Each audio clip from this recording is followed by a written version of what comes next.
शांति।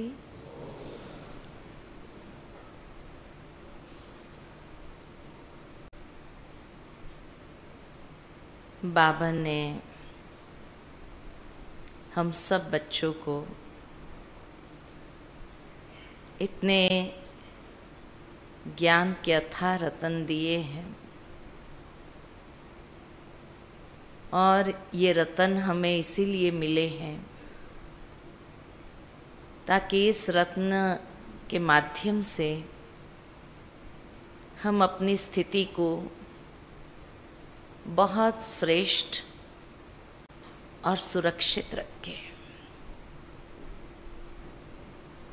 क्योंकि वर्तमान समय अनुसार जब हम समय की ओर देखते हैं तो ये महसूस होता है कि समय की गति तीव्र होती जा रही है और साथ ही साथ जो परिवर्तन है बाह्य दुनिया के अंदर, वो परिवर्तन भी एक तीव्र गति को पकड़ रहा है। उसमें भी जैसे जैसे समय समाप्ति की ओर जाता है वैसे वैसे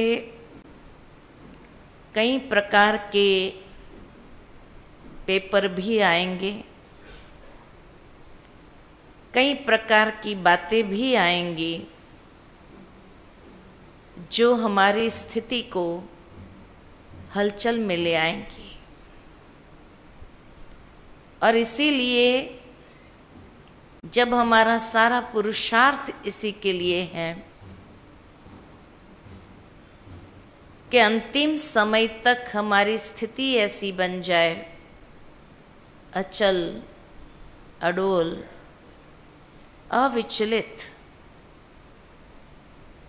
छोटी छोटी बातों में स्थिति अब विचलित नहीं होनी चाहिए, या हमारे स्थिति में एक प्रकार के मूड स्विंग्स जो कहे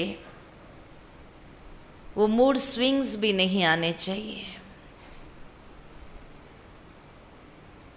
क्योंकि बाबा ने हमें कहा है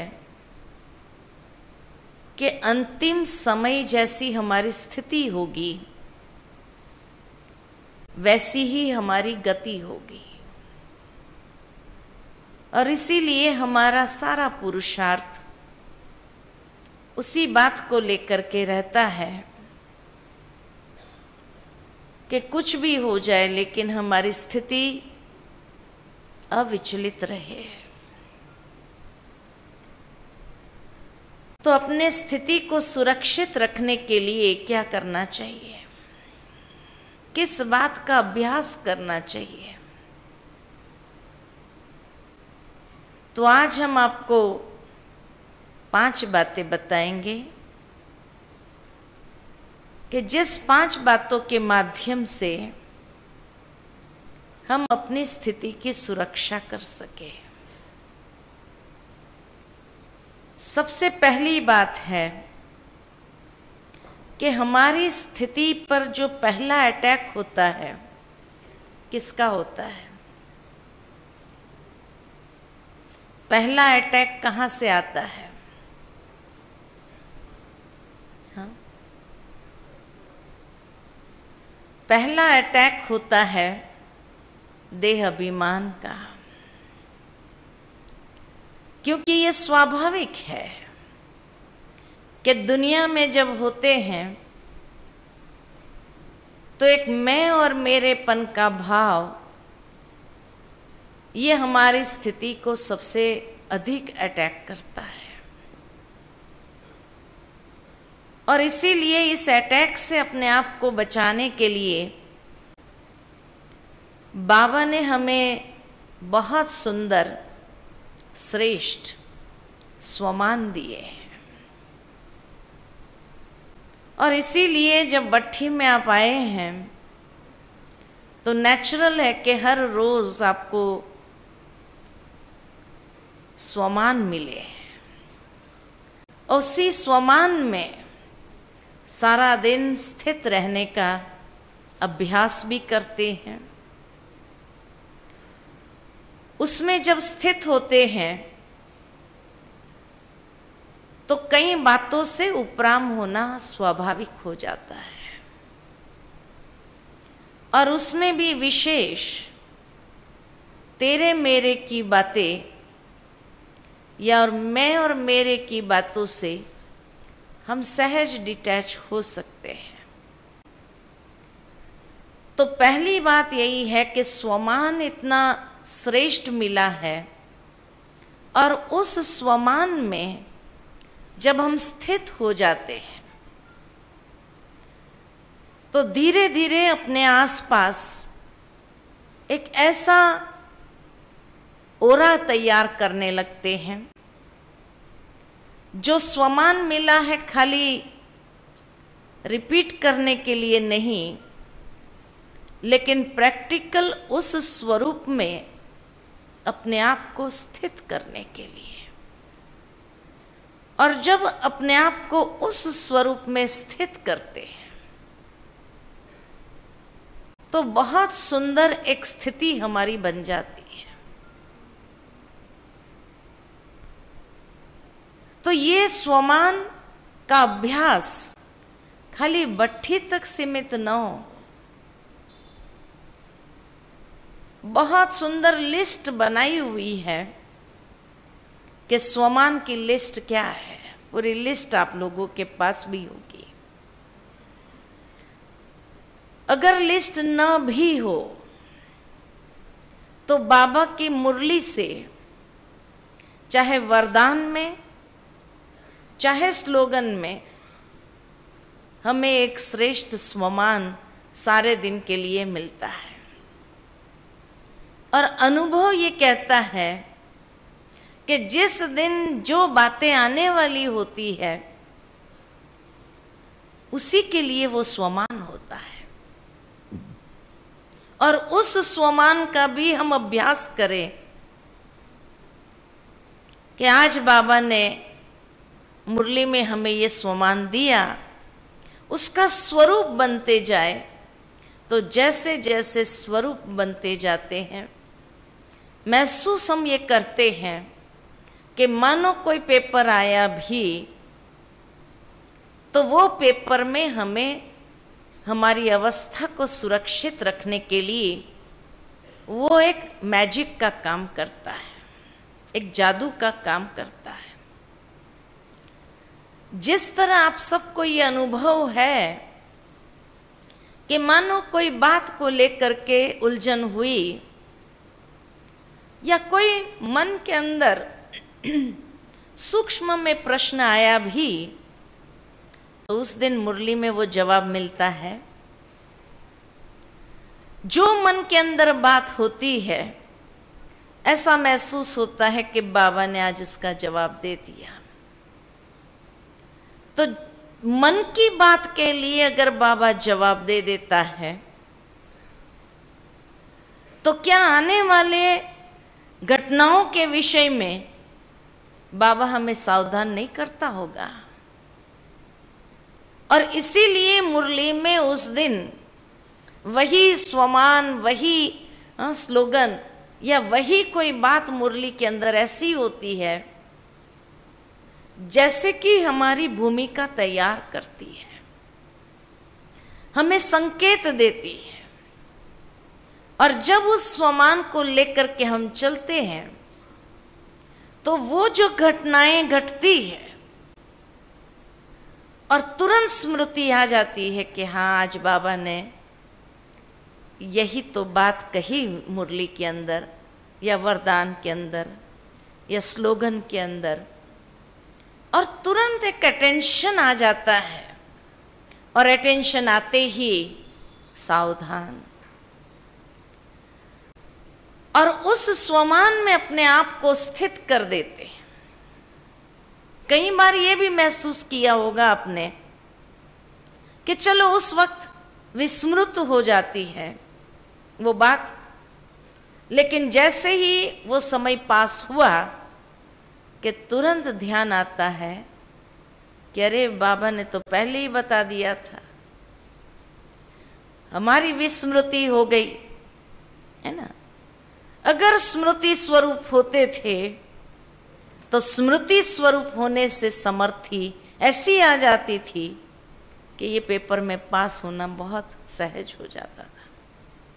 फिर हम दोबारा अटेंशन रखना चालू करते हैं। तो भाव यह है कि बाबा उस दिन के लिए हमें तैयार करता है, मन की बात का उत्तर दे सकता है, तो आने वाली घटनाओं के विषय में भी पहले ही हमें सावधान करता है। लेकिन जब हमारा अटेंशन रूपी पहरेदार टाइट नहीं होते हैं तो वो बात विस्मृत हो जाती है, और विस्मृति के कारण ही हम उस पेपर में कहीं न कहीं ठोकर खाते हैं, हार खाते हैं, महसूसता आती है। भावार्थ ये कि इसीलिए बाबा हम बच्चों को कहते हैं कि बच्चे ये अटेंशन के पहरेदार को टाइट करो। मुरली खाली सुनने के हिसाब से हमें नहीं सुनना है, लेकिन मुरली को जितना आत्मसात कर सकते हैं। आजकल तो विज्ञान ने इतनी सुविधा दे दी कि हर एक के मोबाइल में भी जब मुरली आ जाती है तो उसका फायदा जरूर हम ले, क्योंकि बाबा ने कहा है कि साइंस के साधन भी आपकी सेवा के लिए है, ताकि बाबा के बच्चे कहीं भी कोई भी रूप से गफलत में आकर के माया के कोई भी छोटे मोटे पेपर से भी हार न खा ले।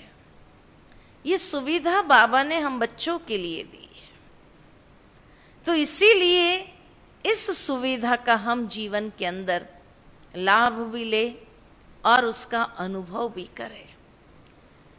ये भी महसूस करेंगे आप कि जिस दिन जिस सामान का बहुत दिल से अभ्यास किया होता है, और जब उस परिस्थिति में या कोई घटना में हमारी विजयी हो जाती है तो कितनी खुशी होती है।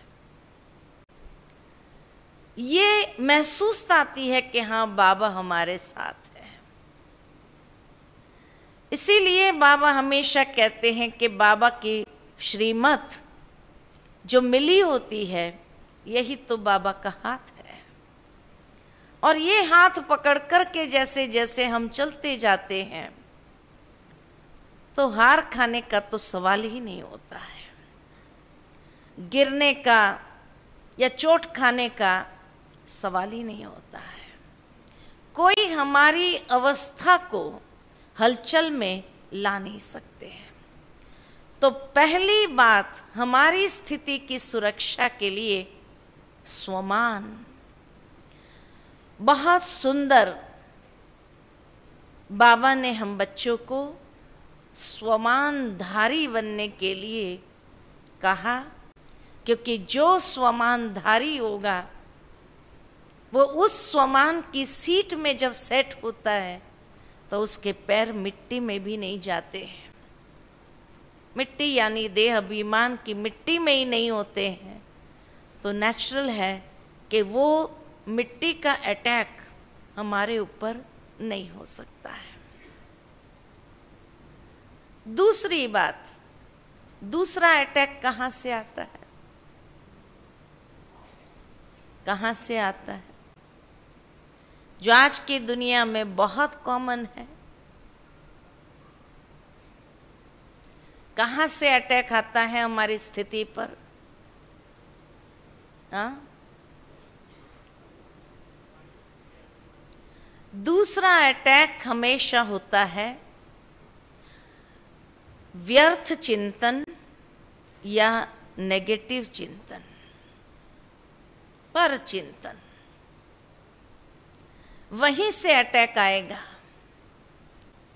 और जब व्यर्थ चिंतन जो आजकल दुनिया में बहुत अधिक हो गया है, और उस व्यर्थ चिंतन में जितना मन रमने लगता है, आरंभ में तो लगता है कि ठीक है, सारा समय थोड़ी कोई ज्ञान की बातों का ही चिंतन कर सकेंगे, लेकिन जब ये व्यर्थ चिंतन और धीरे धीरे ये व्यर्थ चिंतन नकारात्मक चिंतन में चलने के द्वार खोल देता है और वहीं से वो चला जाता है, और जब नकारात्मक चिंतन में जाता है तो कितनी अंदर की एनर्जी हमारी ड्रेन हो जाती है, और इसीलिए मन दुर्बल होने लगता है, मन कमजोर होने लगता है, और फिर यही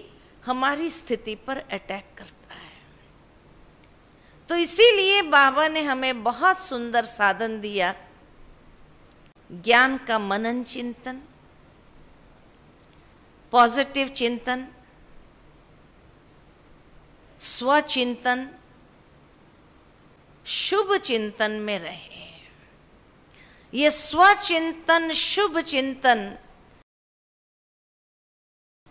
या ज्ञान का मनन चिंतन, ये हमारी स्थिति को उस पर चिंतन, पर दर्शन, पर मत या व्यर्थ चिंतन, नेगेटिव चिंतन से अपने आप को मुक्त रखता है और हमारी स्थिति को सुरक्षित रखता है।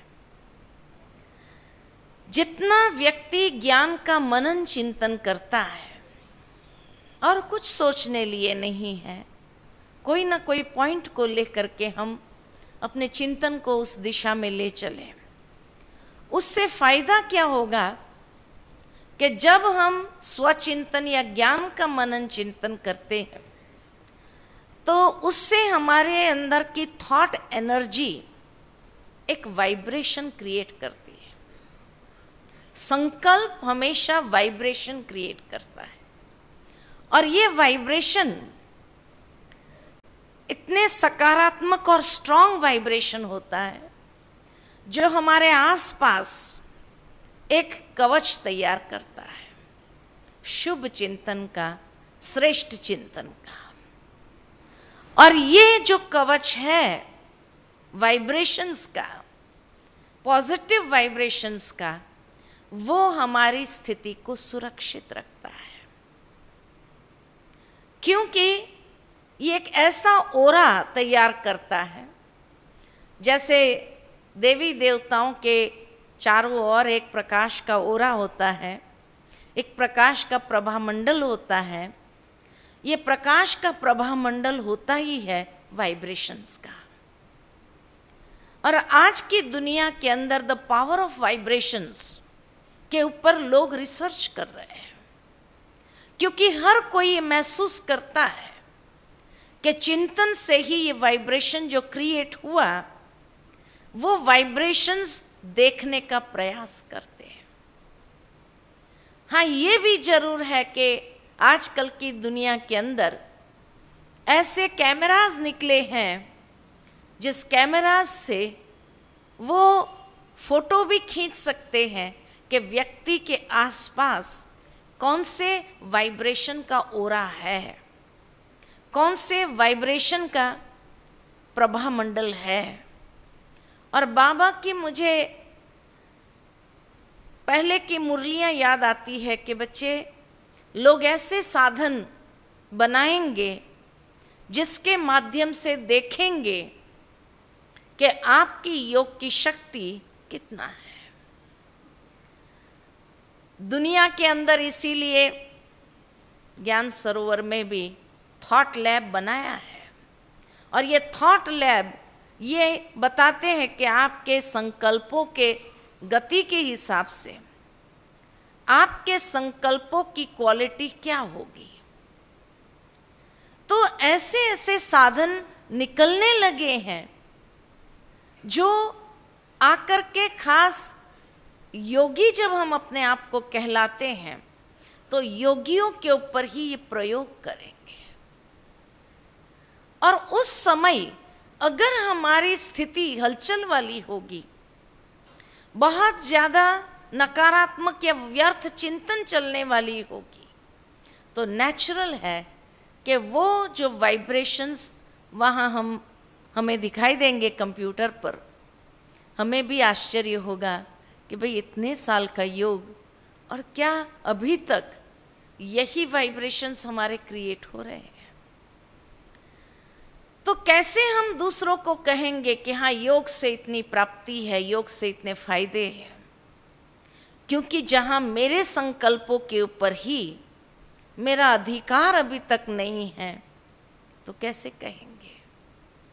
तो इसीलिए अब समय के हिसाब से जब ऐसे साधन दुनिया में निकल गए हैं, तो अब मुझे कितना सावधान रहना होगा, क्योंकि जब चारों ओर लोगों को पता है कि हाँ ये योगी है, ये ब्रह्मा कुमारी इसका योग करता है, तो अचानक एक दिन आकर के कहेंगे लाओ तेरा आकर के हम चेक करते हैं, फिर क्या होगा। तो इसीलिए बाबा ने हमें ये बात कही है कि अपनी अवस्था को सुरक्षित रखने के लिए, ताकि वो वाइब्रेशंस हमारे रिलीज हो और उस वाइब्रेशन से उनको प्रैक्टिकल प्रमाण मिलेगा कि हाँ योग की स्थिति से कितना मन स्टेबल, कितनी मन की स्थिरता, कितना उनके चारों ओर जो एक पॉजिटिव एनर्जी का ओरा है, ये पॉजिटिव एनर्जी का ओरा कितना पावरफुल है। आने वाले समय के अंदर यही पॉजिटिव एनर्जी का ओरा हमारी हेल्थ के लिए भी, फिजिकल हेल्थ के लिए भी बहुत काम करेगा, क्योंकि उस वक्त वाइब्रेशंस का ही प्रभाव और अनेक आत्माओं के नेगेटिव वाइब्रेशंस का प्रभाव कहीं ना कहीं हमारे तरफ भी आता होगा। इसीलिए वो हमारी स्थिति को अटैक न करें। कई बार ये महसूस किया होगा प्रैक्टिकल जीवन में कि सुबह से उठे, दिन बहुत अच्छा, हर मर्यादा का भी पालन किया, मुरली भी पढ़ी, योग भी किया, सब कुछ, लेकिन स्थिति वो नहीं है। ऐसा महसूस होता है जैसे डाउन है, आज स्थिति बहुत लो है। और कारण क्या होता है, क्योंकि नेचुरल है कि पॉजिटिव एनर्जी जब व्यक्ति के अंदर होती है तो वो वाइब्रेशन इतना सुकून देने वाला होता है कि हमारे आसपास की जो आत्माएं हैं उनको भी ये महसूस होता है ना? तो इसीलिए उनका आकर्षण स्वाभाविक होगा और वो नेगेटिव वाइब्रेशन के वश है, वीक वाइब्रेशन है उनके, तो पावरफुल वाइब्रेशन के तरफ वो स्वतः मन से आकर्षित होते हैं। और जब मन से आकर्षित होते हैं तो नेचुरल है कि उनके मन के अंदर हमारे प्रति बहुत ऊंची भावना न भी हो। वो सोचते हो कि भाई ऐसा साथी हमें मिल जाए, ये मिल जाए, तो हमारे प्रति जो उनके नेगेटिव वाइब्रेशन है वो वाइब्रेशन हमारी स्थिति को बहुत इफेक्ट करते हैं, बहुत ज़्यादा इफेक्ट करते। माना हम पुरुषार्थ कर रहे हैं लेकिन फिर भी वो जैसे कट कर रहे हैं, उनके वाइब्रेशंस हमारे वाइब्रेशंस को जैसे कट करते हैं और इसीलिए कुछ हुआ भी नहीं। ज्ञान योग का चार्ट भी हमारा ठीक है लेकिन फिर भी जैसी स्थिति होनी चाहिए वैसे नहीं है, ऐसा महसूस होगा।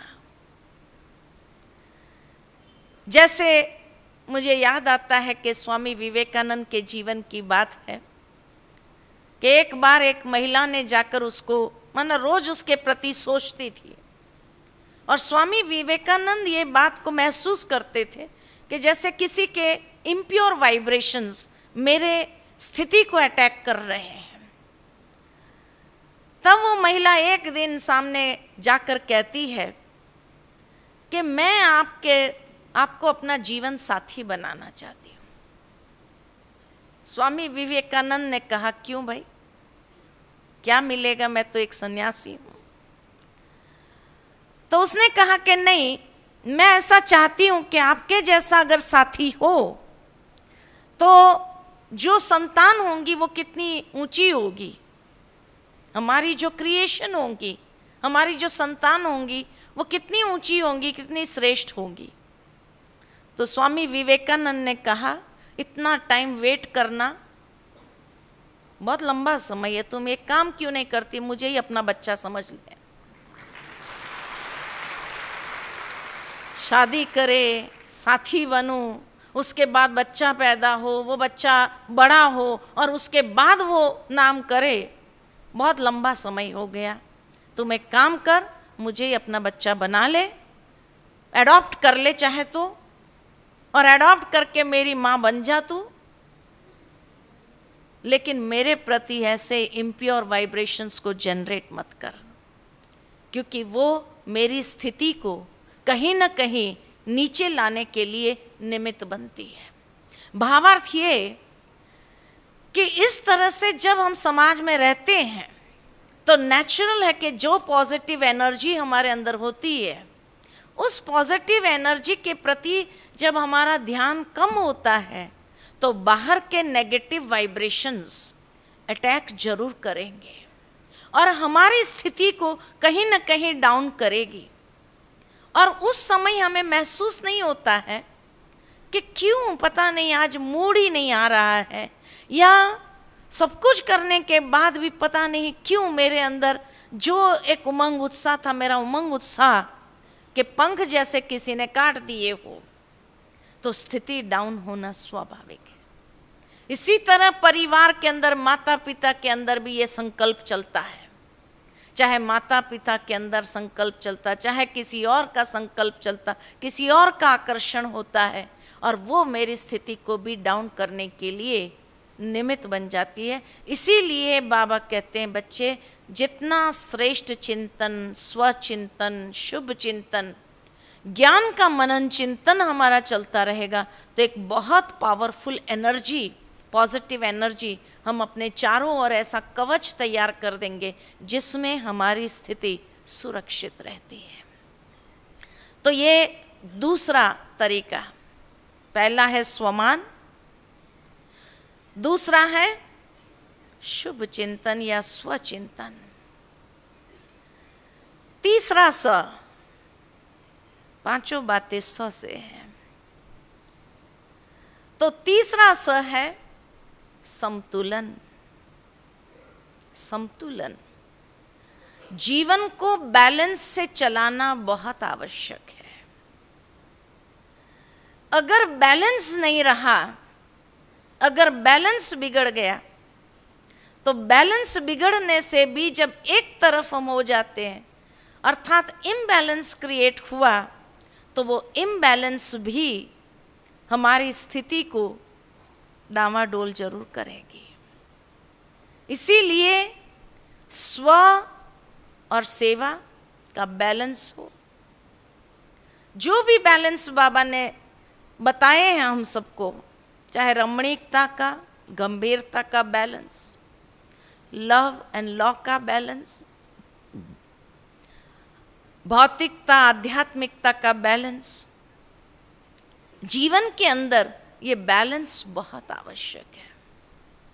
अगर बैलेंस से नहीं चलते, संतुलन जीवन के अंदर नहीं है, तो भी कहीं ना कहीं वो हमें नीचे की ओर खींचने का एक माध्यम बन जाता है। इसीलिए बाबा हम बच्चों को यही सिखाते हैं कि योग माना क्या है? योग माना संतुलन, योग माना बैलेंस। जीवन को बैलेंस में चलाना बहुत आवश्यक है। जहां झुकाव आया, अगर बैलेंस नहीं रहा तो एक तरफ का पलड़ा झुक जाता है। तो जहां झुकाव आया, नेचुरल है, वहां से हमारी स्थिति डाउन होनी स्वाभाविक है। इसीलिए बाबा कहे, जितना आप अपने जीवन के अंदर संतुलन से चलते जाएंगे, सहजता से चलते जाएंगे, उतना सरलता, सहजता, ये क्वालिटीज़ का भी जीवन के अंदर संतुलन बहुत आवश्यक है। इसी क्वालिटीज़ के माध्यम से हम जीवन के अंदर जैसे अपने आप को सहज, डिटैच रख सकते हैं, जिसको बाबा ने कहा न्यारा और प्यारा। ये भी बैलेंस बहुत ज़रूरी है, क्योंकि अगर ये बैलेंस नहीं रहा, बहुत ज़्यादा न्यारा हो गए तो भी किसी का हमारे प्रति कोई ना कोई रूप से अटैक होगा, बहुत ज़्यादा प्यारा बनने गए तो भी अटैक जरूर होगा। तो वहाँ अंदर में हलचल क्रिएट होना स्वाभाविक है। इसीलिए आवश्यकता है कि ये समय में जैसे जैसे समय अंतिम घड़ियों की ओर जा रहा है, उतना हम बैलेंस से चलेंगे तो हमारी गाड़ी जैसे ठीक चलेगी, ठीक गति में रहेगी और ठीक गति के साथ आगे बढ़ेगी। कहीं भी चांस नहीं होगा लुढ़क जाने का। इसीलिए ये संतुलन बाबा के जीवन में भी संतुलन था। हर कोई ये महसूस करते थे कि बाबा संतुलन से चलते थे। स्वस्थिति सेवा का इस तरह से संतुलन था बाबा के जीवन में, मम्मा के जीवन में। तो ये संतुलन हमारी धुरी को बहुत सुंदर तरीके से रखती, यानी हमारी स्थिति हमारी धुरी है तो उस स्थिति को जैसे संभालती है। लेकिन जहाँ ये इम्बैलेंस आया जीवन के अंदर, वहाँ हमारी स्थिति के ऊपर सबसे पहला उसका प्रभाव पड़ना ही है और वहाँ हलचल क्रिएट हो जाएगी। इसलिए बाबा कहे संतुलन में चलो, न बहुत ऊंचा, न बहुत नीचा, न बहुत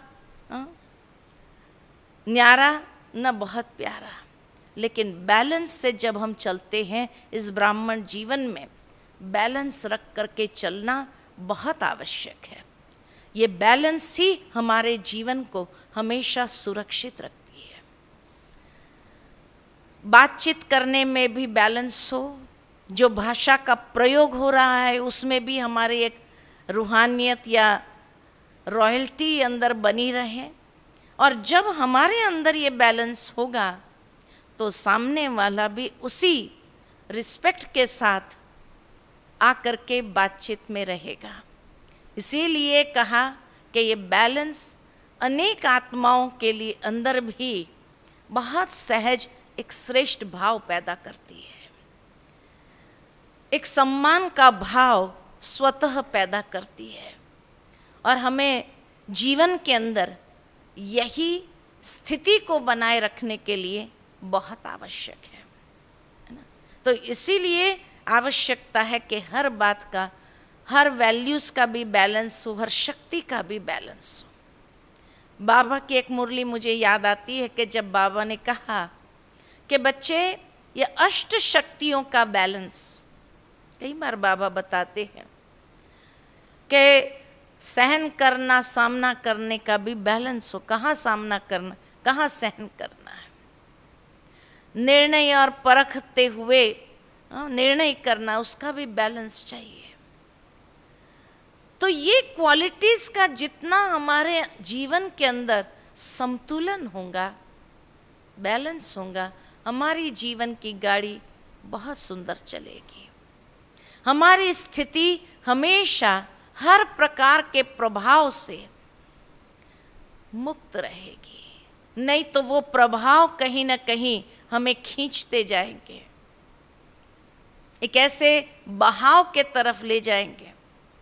इसलिए दिखाते हैं शास्त्रों के अंदर कि पहले के जो ऋषि मुनि होते थे सिद्ध होते थे, और उनके पास क्या सिद्धि होती थी? पानी पर भी चलने की सिद्धि होती थी, अग्नि पर चलने की सिद्धि होती थी, है ना। जमीन से ऊपर उठने की सिद्धि होती थी। वास्तव में ये हमारी अवस्था का प्रत्यक्ष प्रमाण है। पानी पर चलना माना पानी के अंदर एक बहाव है, बह जाने वाले न हो हम। लेकिन जब व्यक्ति संतुलन में चलता है तो वो बहता नहीं है।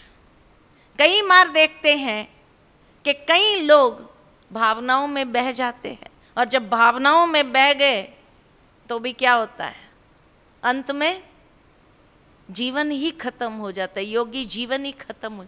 इसलिए न भावनाओं में बहना है, न कोई आग हमें जला सके, कोई भी विकारों की आग हमें जला न सके। ये सिद्धि यहाँ की है, और उसी का ही गायन शास्त्रों में जब लोगों को याद आया तब लिखा इन्होंने कि आग पर चलने की शक्ति थी, या पानी पर चलने की शक्ति थी, या धरनी से उठना ये सिद्धि थी।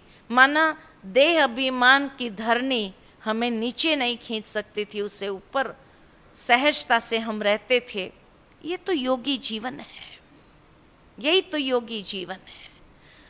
और इसी बात की स्मृति जब उनको आती है भक्ति मार्ग के अंदर, तब उन्होंने शास्त्र में ये बात लिख दी कि हाँ भाई ऐसे ऋषि भी थे।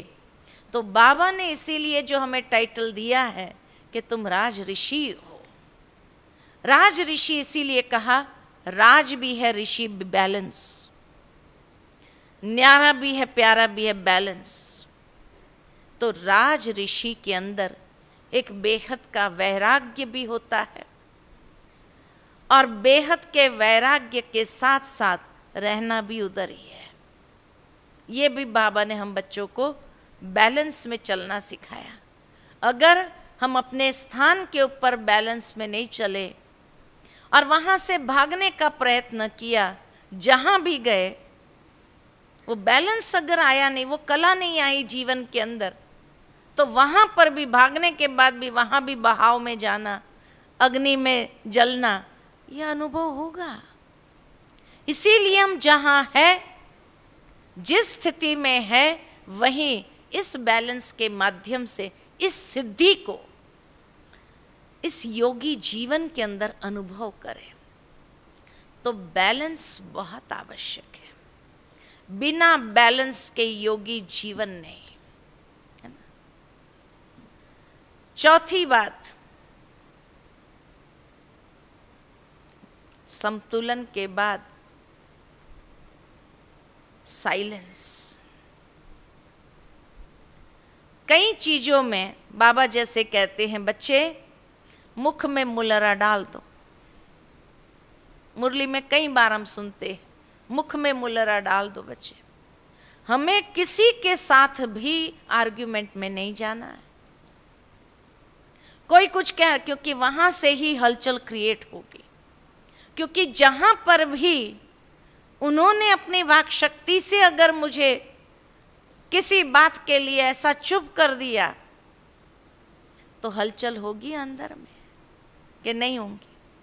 इसलिए जहां कहीं ऐसा वातावरण देखो, क्योंकि आजकल की दुनिया के अंदर अगर कुमार कोई बात कह रहा है तो कई बड़े ऐसे होते हैं कि ये हमारी बात को झुठला रहा है। उनका ईगो हर्ट होता है, और उनका ईगो हर्ट होगा तो क्या करेंगे। चाहे आपके कोई मित्र ही हो जो योगी नहीं है, दुनिया में जो भी है वो तो ईगोइस्टिक है, वो तो देह अभिमान के वश है। आपने कोई बहुत अच्छी बात कही, लेकिन उसको फील हुआ कि शायद मुझे सुना रहा है, और उसका ईगो को जहां थोड़ी भी ठेस लगी तो उसके बाद क्या करेगा। तो इसलिए बाबा कहे, आज के समय के अंदर न मुझे किसी की कोई भी बात को देख करके उसको मैं उस एंगल से ज्ञान सुनाने का प्रयत्न करूं, ये मेरा काम नहीं है।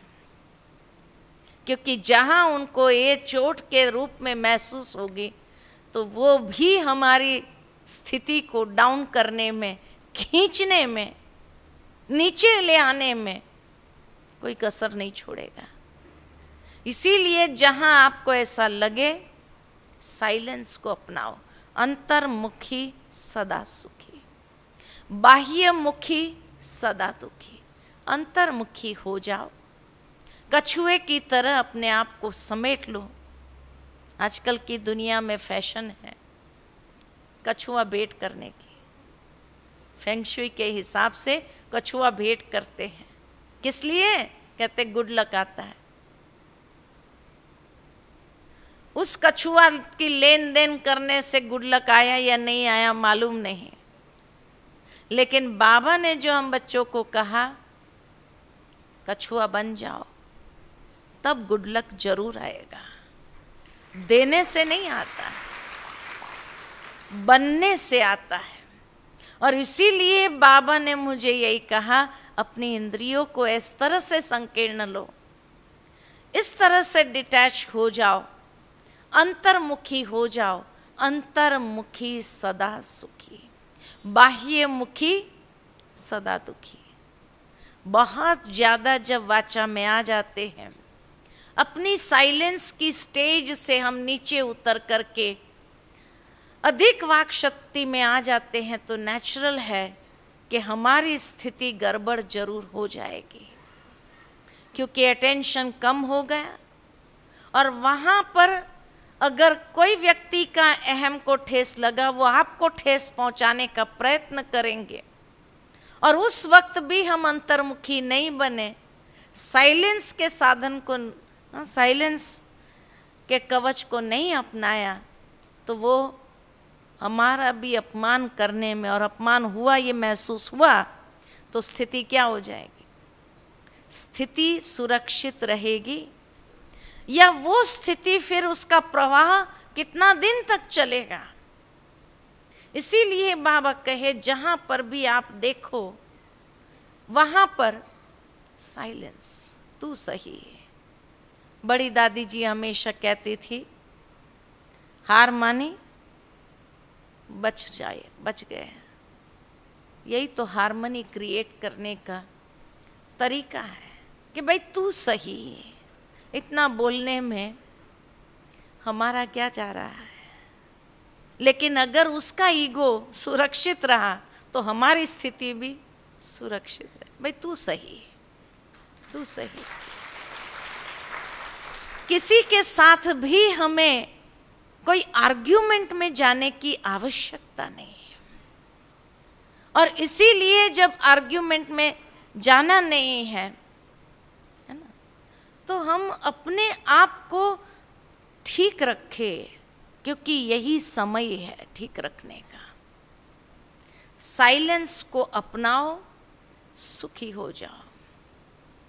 साइलेंस। और पांचवा स कौन सा रह जाएगा? स्वमान का स्वरूप बनना। दूसरा स्वचिंतन, शुभ चिंतन। तीसरा संतुलन से चलना, जीवन के अंदर बैलेंस्ड लाइफ हो। चौथा साइलेंस। और पांचवा संयम। बाबा ने इस ब्राह्मण जीवन के अंदर हमें संयम, नियम और मर्यादाएं दी है। और ये संयम, नियम और मर्यादा किस लिए दिया है बाबा ने? ये हमारी स्थिति की सुरक्षा के लिए दिया है। जितना अमृत वेले से लेकर रात्रि तक हमारा संयम वाला जीवन होगा, उतना कोई भी व्यक्ति मुझे मजबूर नहीं कर सकेगा, कोई भी इंसान मुझे मजबूर नहीं करेगा।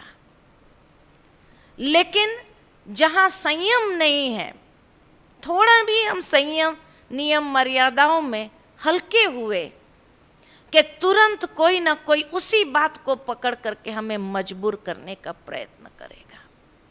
और जैसे हम मजबूर हुए कि चलो उसको खुश करना है,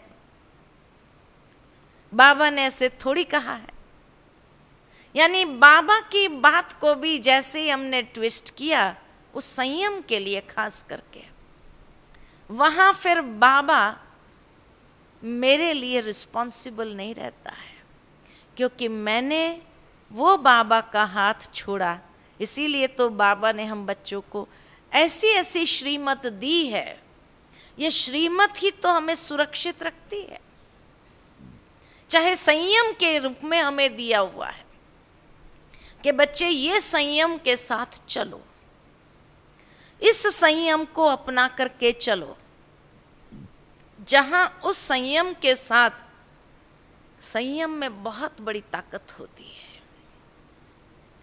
संयम, नियम और मर्यादाओं में इतनी ताकत होती है कि बड़े से बड़े पहाड़ को हिला सकते हैं,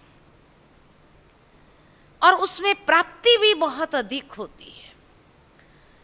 कष्ट महसूस होता है, हो सकता है कि वो संयम के पालना करने में कष्ट भी महसूस होता हो, तकलीफ हो रही हो, लेकिन फिर भी जब जो व्यक्ति बाबा के उस संयम के ऊपर दृढ़ रहता है, दृढ़ प्रतिज्ञा करके चलता है, उसको कोई हिला नहीं सकता है, उसको कोई हिला नहीं सकता है, क्योंकि हर कोई उस संयम के आगे नतमस्तक हो जाता है।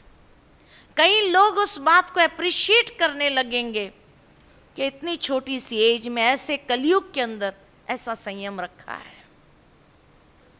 महात्मा से कम नहीं समझते हैं। यही संयम, नियम, मर्यादाएं एक न एक दिन उन्हें हमारा दिव्य स्वरूप का साक्षात्कार कराएगा। दिव्य स्वरूप का साक्षात्कार, कि ये दिव्य व्यक्तित्व है, ये एक फरिश्ता है। तो दिव्य व्यक्तित्व या फरिश्ते रूप का साक्षात्कार तभी करा पाएंगे जब हम अपने संयम, नियम और मर्यादा पर दृढ़ है, तो दृढ़ संकल्पधारी। क्योंकि कोई भी संयम में आप देखेंगे कि व्यक्ति का अंदर का विल पावर बहुत बढ़ जाता है, और उस विल पावर से वो जो चाहे वो कर सकता है। इतना अधिक विल पावर विकसित होने लगता है कि सब उसके आगे नतमस्तक जरूर होंगे। भावार्थ ये कि कहीं पर भी हमारे संयम, नियम, मर्यादा को लेकर के हमें कॉम्प्रोमाइज नहीं करना है। बैलेंस से जरूर चलना है, लेकिन कॉम्प्रोमाइज नहीं करना है, क्योंकि एक दिन अगर कॉम्प्रोमाइज करके हम नीचे उतरे तो उसके बाद हर बात के लिए वो हमें नीचे खींचते रहेंगे।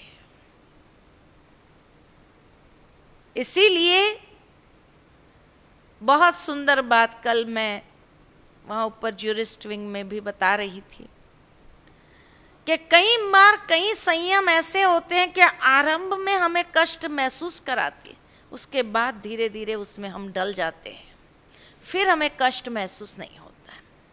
जैसे आरंभ में सुबह 3:30 बजे उठना मुश्किल लगता है कि नहीं लगता है, कष्ट महसूस होता है। लेकिन जो उस अमृत पान करता है, उसके बाद अमृत पान जिसने किया, उसका रस जिसने लिया, उसके लिए फिर वो चीज़ उसको आकर्षित करती है कि रोज़ मैं ऐसा अनुभव करूं, रोज़ ऐसा अमृत पान करूं, तो फिर उसकी आंखें सहजता से खुल जाती है।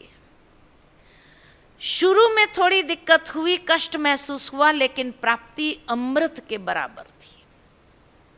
लेकिन आज की दुनिया में जहाँ संयम, नियम, मर्यादाएं नहीं है, वहाँ आरंभ में सहजता है, लेकिन बाद का जीवन कष्टदायी हो जाता है, बाद में विष का अनुभव कराता है।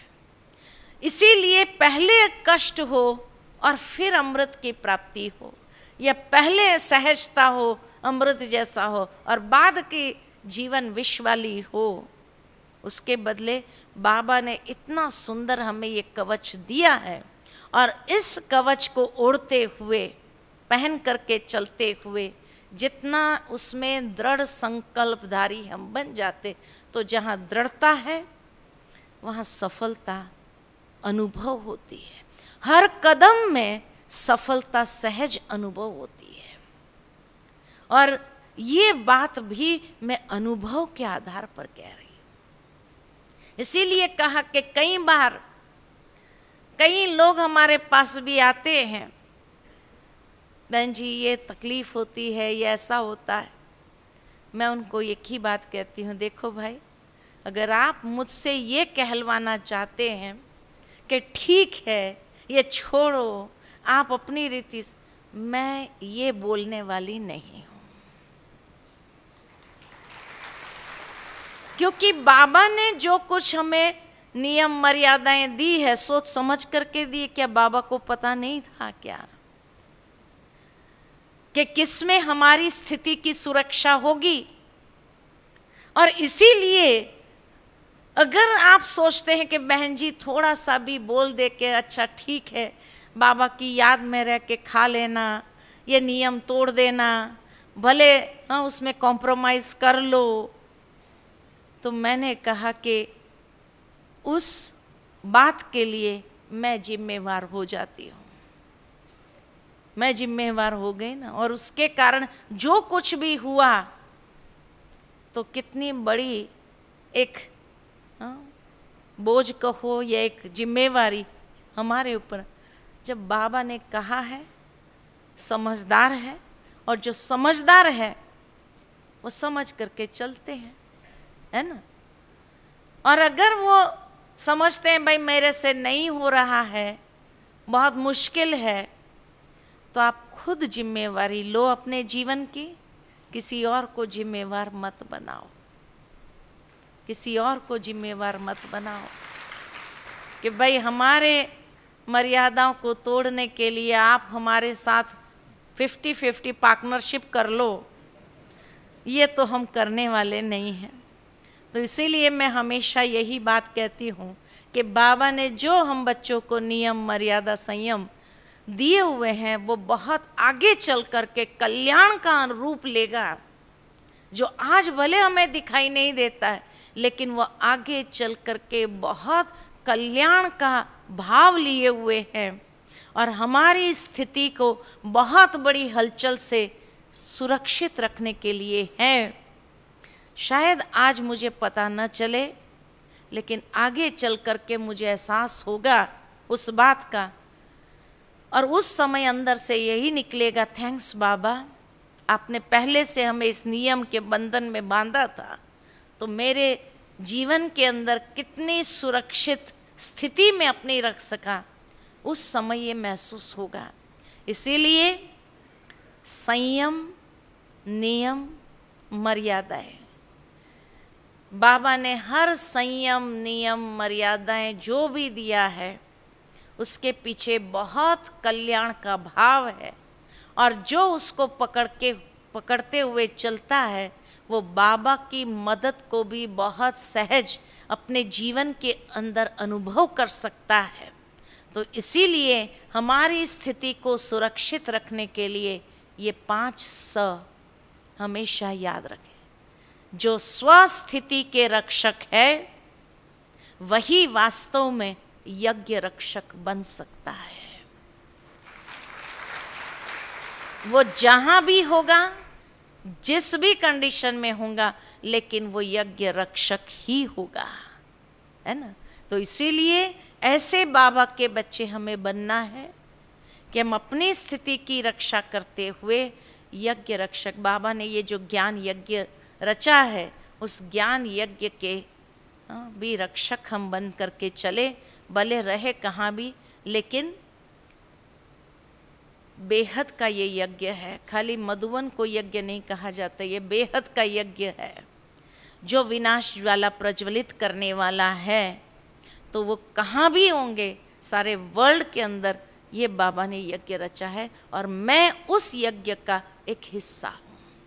तो आप अपने आप को कभी भी उस यज्ञ के यज्ञ से अपने आप को अलग महसूस नहीं करो, आप भी यज्ञ के ही हिस्से हैं।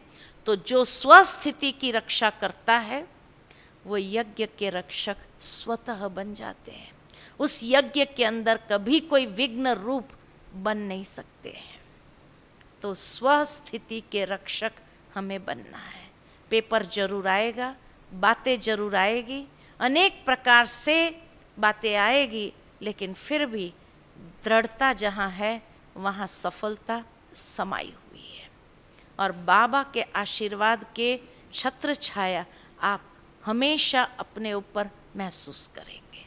ठीक है। ओम शांति।